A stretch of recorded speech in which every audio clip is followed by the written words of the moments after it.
The Galapagos, a chain of volcanic islands that are home to a large number of species, many endemic to these islands. All of these species depend on Earth's physical forces for food.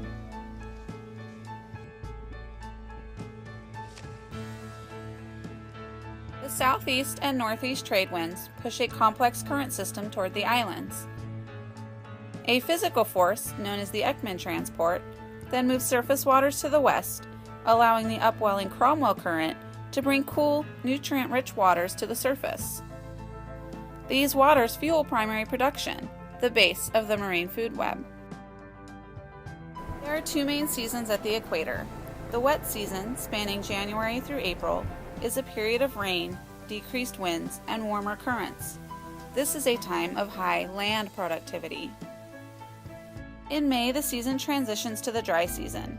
The winds blow harder, and they in turn bring stronger currents. Upwelling is higher during this season, and marine life flourishes. But a storm is coming, and it's not just any storm. The Galapagos are part of the southern oscillation of a global weather phenomenon known as El Niño.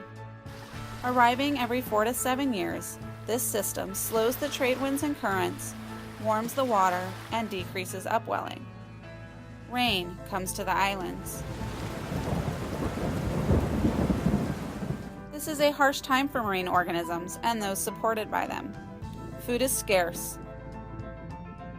Many will die of starvation, and few will have the energy to reproduce or support their offspring.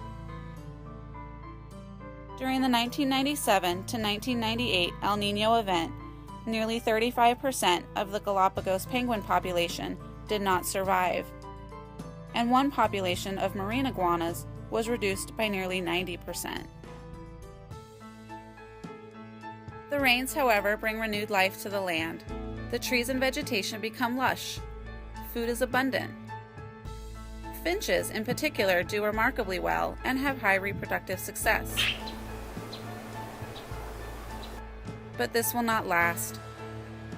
El Niño is followed by a reverse trend known as La Niña. The rains stop. The Galapagos giant tortoise has the ability to go without water for a long period of time and will likely survive. Others will not be so lucky. Winds and currents now move fiercely, water cools, and the rate of upwelling increases. This is good news for the marine environment. Those that had previously struggled to find food now find an abundance. See that fat little tummy? Those that could not reproduce can now support multiple offspring. Oceanographers and climatologists are unable to predict when these patterns will appear or how intense they will be. A correlation is observed between global climate change and storm severity, although they cannot be definitively linked. Alas, the sun sets on La Niña, and the next year's weather pattern will likely return to normal. Only the strongest have survived this harsh year. They will reproduce the following breeding season, spreading their genes to future generations.